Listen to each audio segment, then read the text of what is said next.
I request Mr. Rupesh Mishra and Kailash Rathi from IIFL to kindly come onto the stage. Just a few words about our sponsor.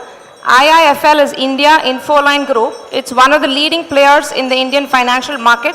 It offers advice and execution platform for an entire range of financial services from personal finance, stock markets, economy and business. It also provides healthcare finance to various medium and large private hospitals, nursing homes, medical and dental colleges. It is one of the top security trading firms in India and has about 2,500 business locations across India and has a customer base of over 1 million customers. So I would like to extend my sincere thank you to IIFL for playing a crucial role in providing financial and logistical support at this conference. As we grow, as the GFESH continues to grow, we hope to have a long-standing financial relationship with IIFL, and your contribution is deeply appreciated. We will now move on to our next session, which is an interactive panel discussion titled Medical Profession, Welfare, Not Warfare.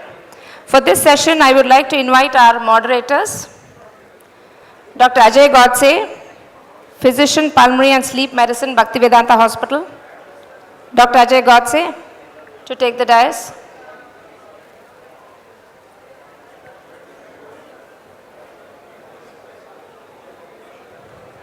I also invite our other moderator, Dr. Dalal, Senior Physician in the Bhaktivedanta Hospital and the guest speaker at GFESH 2015, to kindly come onto the dais, please.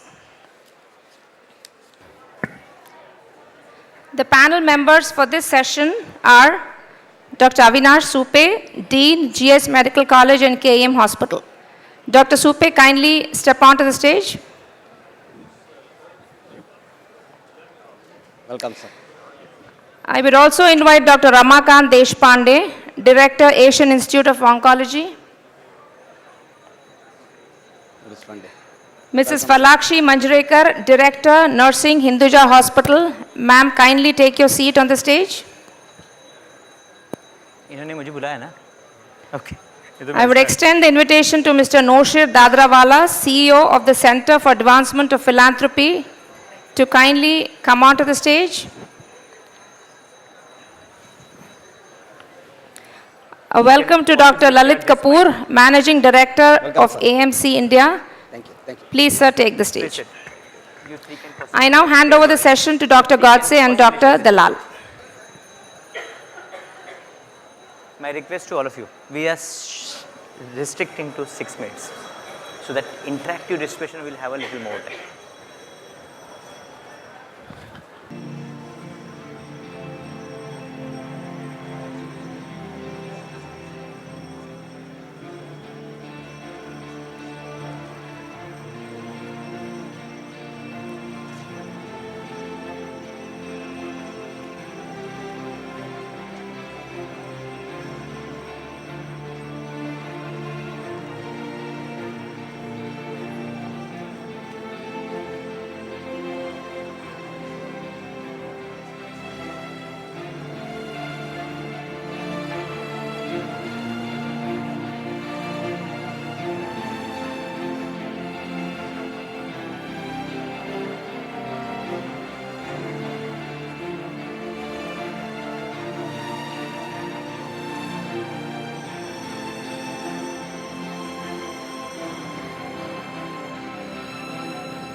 Good afternoon, dear friends, doctors in the audience, illustrious guests, guest speakers, and for the session now, the wonderful team of panelists we have.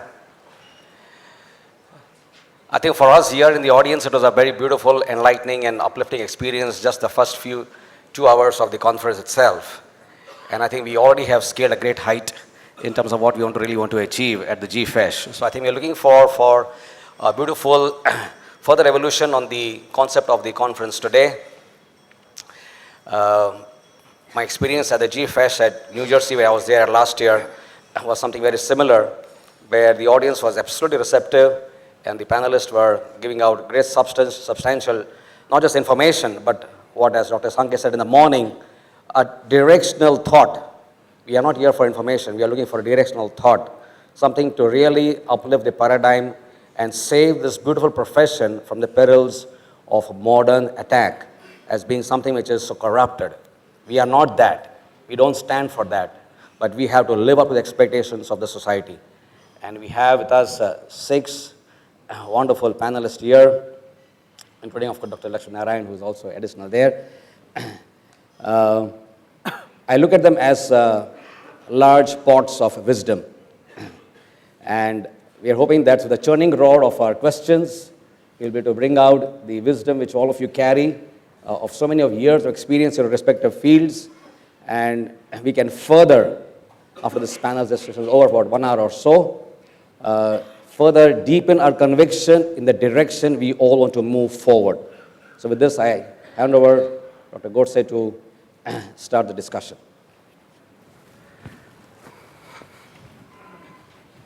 Thank you, Dr. Dalal. Hello, everybody. Without really wasting any of time, when we use word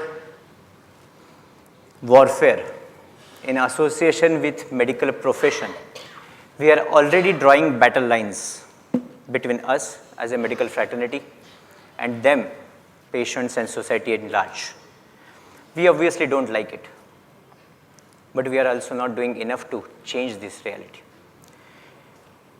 Instead of playing indifferent or at times offering justification for what we did is a right, GFESH is looking for possible areas that require change. We could shortlist 6 out of them. 3 requires introspection, focus is on us as a doctor, as a medical fraternity, and 3 areas which require our focus on what our patients' perception from ours.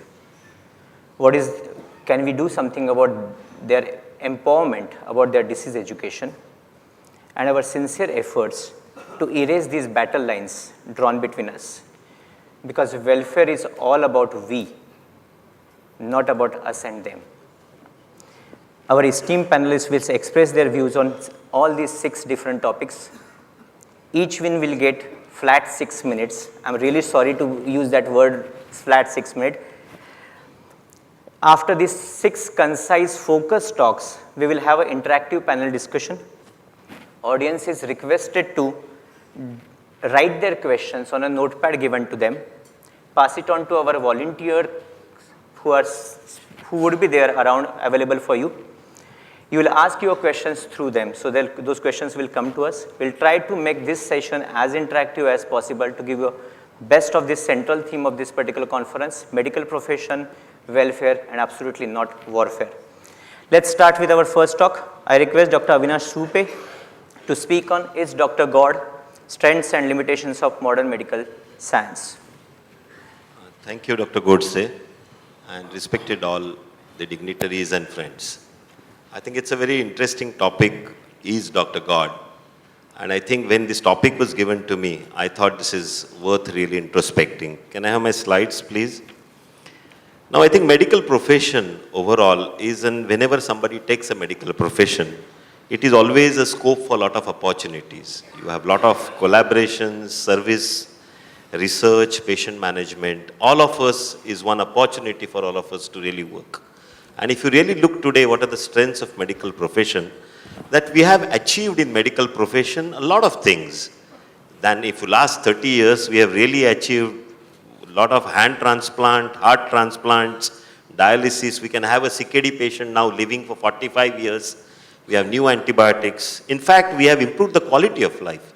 Look at this patient who has he has physically challenged but trying to do skydiving. He's really coming back to life, and this is what is something we have achieved. Of course, where we need to do more and where we have failed to treat chronic lifelong diseases. There are a lot of effects of side effects which we really work with, where controlling epidemics is always an issue. And we need help of all allied branches to work on this. So when we know now strengths and weaknesses of our probably profession, then the question comes, is doctor God? When we normally look, I remember Ambroise Paré was a surgeon, and he was surgeon in France, and two soldiers came to him, and one of them took a dagger and tried to remove the gunpowder on his hand. And he said, when in a situation like this, I would pray to God for someone to do the same for me. In fact, he said, I bandaged him and God healed him. And since those days, I always feel there has been always this question, is doctor a God? Now let me understand, in this profession of 32 years, it's very difficult for us to predict who survives and who dies. In 1992, there were riots. Everybody really knows about it. I was standing in the KEM casualty. There was one patient which was brought to us and which was kept in front of our porch, and he was hit by other community by such a huge stone. And they all ran away when the police came. We picked up that patient. We thought he's almost dead because he had such a big stone left. Let me tell you, it would happen that the patient was treated immediately, and this patient walked home without any neurological damage. Nobody would have really expected that this would really happen, but this happened. On the other hand, we have so many kind of gadgets and ICUs which we do, and we have all kinds of treatment. In spite of that, we lose patients every day. So who really decides who saves and who lives? And this is the question in everybody's mind, everybody has. Now, I always feel that we are all people who are with Shraddha. And Shraddha is a word where there is not much, really, there is no English word which is for Shraddha. Shraddha is something like faith, trust and affection. And all people in the world probably can be divided into three categories. One, who are Ashraddha, who probably don't believe in Shraddha at all. There are Andha Shraddha, who normally have a blind faith. But most of us have Sashraddha, that means we have some kind of a Shraddha on which we believe. Maybe our mother, our temples, our community, our society. And we feel that this Shraddha helps us to go ahead. And we always are looking at gurus or personalities in whom we see this God with Shraddhas. And doctor is also one of them whom we look as a God, because he relieves us from the stress, cures, heals us. People cannot see God, but they can see the doctor very easily. And therefore, they look a doctor as God. Having said that, we were all talking about news items coming about. God and faith. People lose their faith in God when there is negligence. I'm sure Mr. Lakshminarayan really said very nicely about negligence. Doctor cheats them. When there's a commercialization comes, then the people lose faith and Shraddha in them. When doctor shouts, screams, when doctor makes a joke out of the patient and does not show respect, and doctor fails to give them a patient hearing.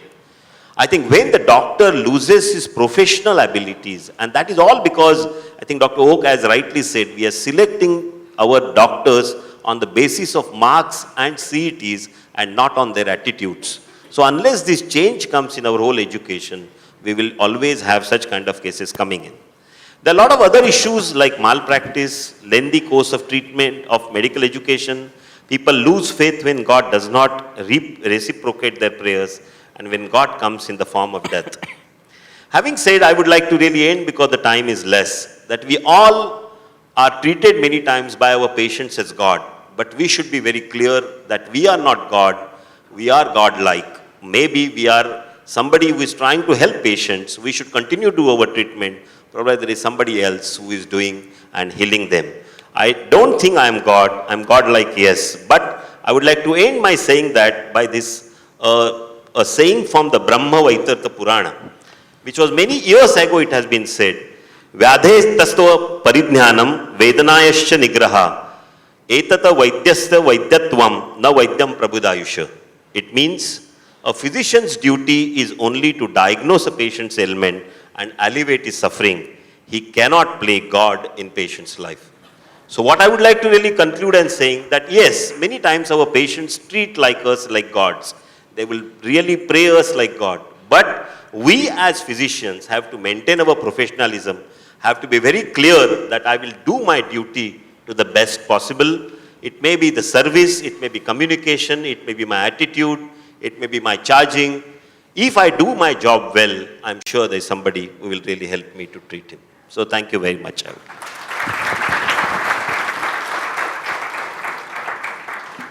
Dr. Deshpande, you are heading the Asian Institute of Oncology as the director, and you have this most difficult task of dealing with patients who are either going to be extremely morbid or be even oftentimes mortality, because cancer is such a disease. Communication. So then, Better how do you communicate? What is your skills which you use to communicate in your profession which makes you do your things well? At the beginning, with kudos to the people who have established this organization and with gratitude in my heart for having me here today. No slides, because you can either hear me or you can see the slides. Otherwise, hearing and seeing is a little difficult, as difficult probably as to be lucrative while being ethical. I didn't want to really, it can be done, but didn't want to challenge the audience. Essentially, what an interaction between a patient and a doctor is like establishing a relation. It's probably the third most noble relation after a mother and child, after a husband and wife. This would be probably the third most important relation. And the importance of this relation goes in establishing and improving the patient outcome. So whenever a patient comes, he has a lot of problems. Irrespective of the social background of a person, whenever a health-related problem comes, the person who comes and walks into the consulting room of the doctor is almost half of his standing psychologically down. He may be a king, he may be a very big person, but he's already down because he's actually entering into a field of something which is totally unknown to him. He does not know what is going to happen, and he's very, very apprehensive.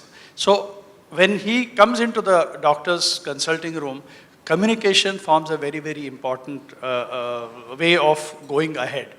What are the purposes of this communication? This communication can be verbal, it can be non-verbal, like the physical way a doctor approaches the whole thing, or it can be a written one, like the consent. So how important is this communication? A good communication actually helps the doctor understand, as well as convinces the patient that the doctor is interested with compassion and is definitely taking an interest to alleviate his suffering and is likely to reach the target. So a better communication also brings down later on the complaints, all the problems which come up with this thing. There has been a study in the United States where they found that wherever there has been a good communication, there is an 80% fall in further complaints coming up from the patients or the suits which come up against the doctors. So communication is very, very important. Now, how exactly does this communication take place? This is most of the times the patients will tell, but there are difficulties experienced by the patient also in expressing themselves. One is their ability to express may or may not be that really great. So doctor not only has to understand the language of the complaint, but also what is not being said also.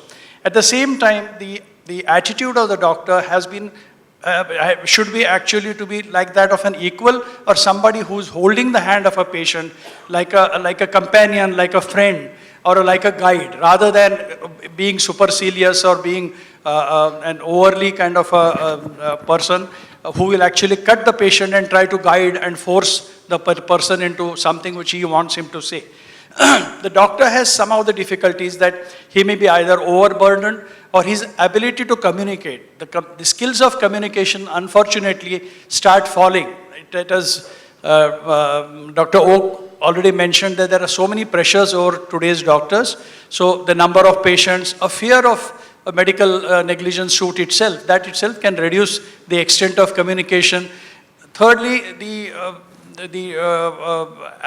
focus on treatment could be only on a disease. You may not really focus on the problem of the patient. Somebody who is a chronic smoker who comes in with a lot of problems and he may have 3 or 4 different problems related to smoking, like chronic obstructive pulmonary disease, along with a malignancy of the lung, probably a cardiac disease, and you're treating only him as a patient of cancer of lung, neglecting everything else. Automatically, eventually, when everything is done, the patient is going to realize that he has not been treated as a complete patient. So this is very, very important, that a person has to be treated as a whole. The language of communication has to be very easy, and at the same time, the patient has to be convinced that the doctor is interested in taking his problems away from him. Once you reach a particular diagnosis, the diagnosis needs to be discussed with the patient. This is very, very important. Once you discuss the diagnosis of the patient, there are again obstructions which start coming. There are doctors who feel that we don't have to really give them the diagnosis of a malignancy, or if it is a possibility that if it's a malignancy and if it's a terminal malignancy, people try to soft pedal it. You don't have to be harsh saying that you have only 6 months to live. But at the same time, if you really, the person sitting in front of you could have too many responsibilities which are very important for him, and if you don't give him some kind of a picture, then you're not really doing justice. Remember that he has actually come there with great faith in your ability to take you ahead in life in some way or the other. And if you don't really live up to that, you are not really doing a justice for that particular responsibility. So learn to communicate in a very simple way. If it's not possible for you to give the diagnosis to that particular patient, ensure that somebody responsible in the team gives that particular, is given that particular information, so that the team around the patient at least has a clear idea where he is heading. This is very, very important. Quite often, a lot of headaches are avoided by this particular thing. But understand one thing, the importance of communication must be understood from one particular point. I'm not talking in terms of medical jurisprudence suits. I'm not talking of personal aggression which comes up later on, but I'm just telling from the point of compassion and human principles. There is another human being who's sitting in front of you, who has come to you with a faith in you. So you are not God, which is, I think it's clear to everybody, and it has been stressed back again. It's many times these people say that you are God to me. It's very nice of them to say that. But the moment the doctor starts believing in it, then the problems will start. This is very, very important. This is very important. So whatever can be done needs to be explained to them. The next complete path of the treatment needs to be discussed. Often it involves an aggressive surgery, which can have a potential mortality. That has to be explained. You may be the best surgeon, it doesn't really matter. But understand one thing. In a career of 30 years, if you are going to do 300 surgeries every year, throughout the year, 300 surgeries if you do, and if you are practicing for, say, 30 years, then that gives you a certain number of surgeries during your career. And if you have just 0.5% mortality, which is quite reasonable as compared to any other surgery, by the time you are done in that 30 years, you will have been worse than Nana Patekar's Ab Tak Chappan. So understand, this is the, and mind you, all those patients would have been alive if you had not operated those patients at least for 1 day more. So we are, as doctors, we do help a lot of patients, but we also do damage. We also do damage. That has to be understood, and that must keep us humble enough. This is very, very important. We are not gods. This whole approach has to be communicated to the patient and their relatives so that they can be handheld and guided through the treatment. A lot of problems come up during the rehabilitation of patients, during which time a continuous communication is what is very, very important. This quite often is forgotten. People feel that I've done my surgery, I don't have to look after that patient. It is not acceptable. This is just not acceptable. Thank you very much, Dr. Deshpande. You're actually doing a good job, but I have to cut you through. We will have definitely much more questions to give you a chance to actually elaborate this communication skill for doctors in your panel question and answer session. Mrs. Falakshi Manjrekar, we basically would like to know from you the other side of a communication. Because when a doctor treats one patient, one of our surveys says that there are about 100 plus people are involved into that particular patient's recovery when he gets admitted in hospital and gets discharged. And one of the important ingredients of that particular system is nursing. Mrs. Philakshi Manjrekar would tell us about, is doctor medical profession is a solo act, like a stardom of a hero, or it's a team game? Mrs. Philakshi Manjrekar, sorry. Thank you so much. First and foremost, it's an honor for me to be on this esteemed panel. A most important issue over here is that when I speak from the view of nurses. And when we are looking at nurses, nurses are someone who would be around with the patient all the time. It's like, meaning she's there 24 hours a day, 7 days a week, or 365 days a year. A patient is under the custody of the nurse. What over a period of time happens is when identification is concerned, the patient identifies the personnel as a nurse. Now this is a nurse who's a different person in the morning, she's different in the evening, she's different in the night. So at a time, this patient could be looked after by multiple people, but however he identifies them as a single entity, and that is a nurse. Now that is not applicable where a doctor is concerned. You could have, many JMSs, but the patient identifies with a single person who's a doctor. He's come here for a cardiac surgery, and my cardiac surgeon is the ultimate person who's going to sort of, make me better, and I'm going to walk away home. So he might, basically look after one individual. And when we look at a team is made of multiple people. However, what a team needs is a leader. And everyone looks at an individual as a leader. Today, what's happening in the medical profession is the leaders have sort of, fragmented. I have a separate person who looks after my eyes. I have someone else who's looked after my throat. I have an issue where, my gastritis is concerned. A third doctor is looking after me.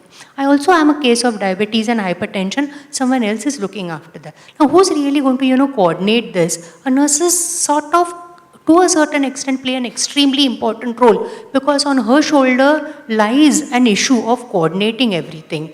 And then a patient has one individual who's in front of him, and that is the nurse. So all the questions are sort of, directed towards the nurse.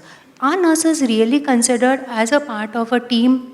That is a question which we've got to ask, because a team is not only the nurse and the doctor. You have physiotherapists, you have psychologists, you have the support service personnel, you have the dietitian, and the names are sort of, endless. When I would like to come, like many years ago, maybe when we were students, or even today, one important fact which is emphasized in nursing is communication. And as you rightly said, sir, what is really emphasized when a nurse basically comes in the first year of nursing is keep the patient informed. It's like, you're going to give the patient a mouthwash, keep the patient informed. You're going to inject the patient, let him know that I'm going to inject. Another thing which is emphasized when nursing education is concerned is, in India, we are very culturally positive. So when a patient comes to you, he doesn't come alone. He comes with a baggage of his family. So this patient may be an individual, but the family is also extremely important. So when you're keeping, communication in mind, or keeping a team in prime, you don't only communicate with the patient. It's a father who makes a decision, or the husband who's making a decision, and they need to be a part of the group who sort of, has to be kept informed. What is also very important where this team concept is concerned, how does the team communicate? Over a period of time, we have realized that if you shout, or if you sort of, show some type of force, you get things done very well. It's like you go to a restaurant, the waiter is not serving you. You're quietly sitting and you will be the last person to serve. You get up and make some noise. Immediately, a person will come along with his manager, yes, madam, what do I do for you? And you will get served immediately. So somehow this concept that if I talk loudly, if I sort of, fight, or if I show some amount of might, I can get things done. At sometimes this concept also creeps in the hospital. A patient comes to you saying that I want to be served. I'm standing in this OPD. I've got an appointment at 8 o'clock in the morning. It's 11 o'clock. I have not been seen by anybody. If he keeps quietly sitting there, no one will pay attention to him. Is the psyche with which he has entered the hospital. Maybe if I stand and I sort of, make some noise and create an aura that can I be attended to, immediately he gets attended to. Can we change this culture? Because the team concept will definitely work, but unless and until we have a culture which says that if you shout or if you show might, things can get done, we are really not going to go a long way. And the same thing happens to where my poor nurse is concerned. The patient comes in the evening, he's got to get operated next day. She calls the JMS once, "Doctor, can you come and give me the pre-operative orders?" He'll say, "Yes, yes, I'll come. But I'm having dinner. Can I come a little bit later?" Yes. After 1 hour, she gives a second call. "See, Mani, you'll have to come because I need to start with the pre-operative care for this patient. This patient is getting operated tomorrow." This happens 4 to 5 times. 5th time, she picks up the phone and she raises a voice. "If you don't come immediately, I'm going to call the consultant and I'm going to complain against you." He comes within a few minutes. This is the lesson which she has learned. If I shout, I'll get my work done immediately. A person will get attended immediately. So what we are looking for is, can we change this concept? We are putting in a lot of efforts to sort of, streamline nurses and tell them that this is how we sort of, can go ahead. But what is a step backward for us is, when we are looking at a team concept, everyone sort of, has to have the same objective, or everyone has to have the same goal of going ahead. It doesn't work if my other team members don't follow the same goal. So we are looking for some amount of standardization or some amount of commonness where everyone thinks in the same direction. And we hope that one day we would come into a point where we come to a conclusion that yes, as a team we can succeed, and no, we don't really have to shout or we don't have to demand to get our things done. Thank you. Thank you very much.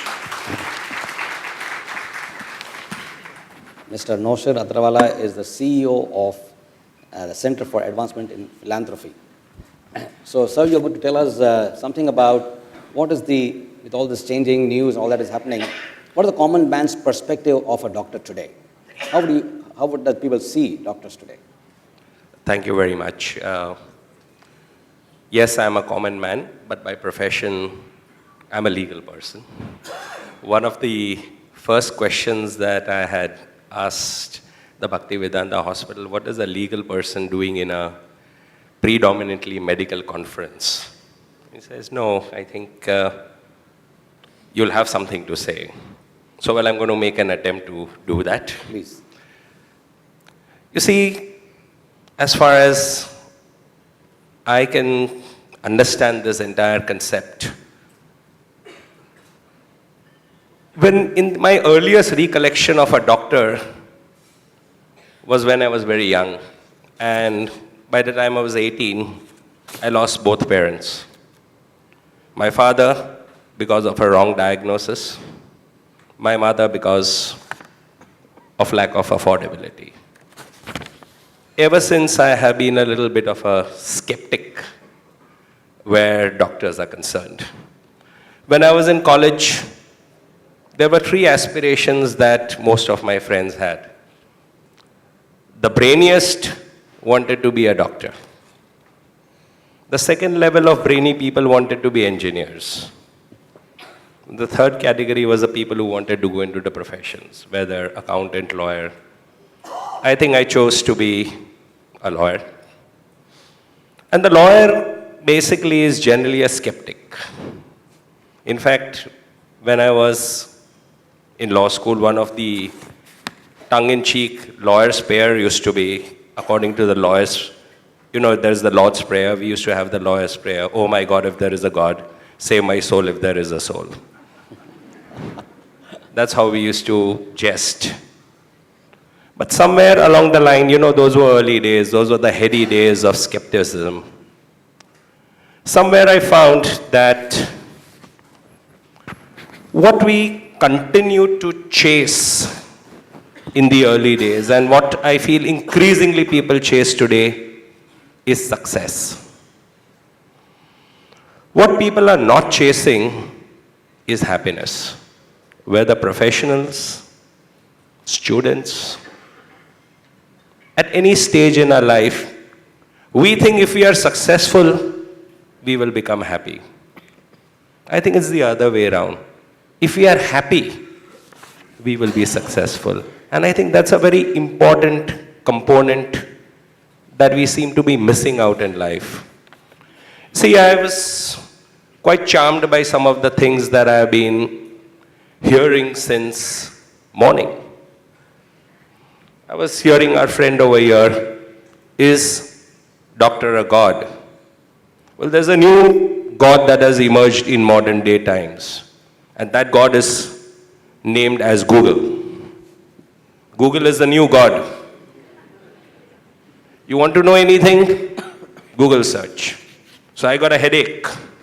I'll Google search. Why am I getting a headache only on the right side of my head? So there's this new god there are new gods that keep creating. But I think, again, what we forget is doctor a god? I think somewhere even a lawyer is sometimes a god, especially to a man who is probably facing capital punishment. His life or death will depend on his lawyer. So for that person at that point, the lawyer is God. But I think the doctor and the lawyer both forget that there is God in everybody, including the accused and in the patient. And I think that is the perspective we need to bring in about, it's not the doctor who is God, the lawyer who is God. There's the God component in all of us. And I think what we are missing out in all our professions is the spiritual content.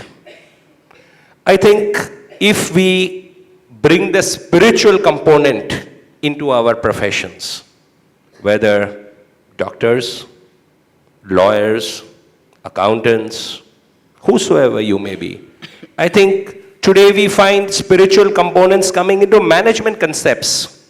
There are management schools all over the world, not just in India, who are bringing the spiritual component, because unless you bring the spiritual component, you cannot bring the ethical component.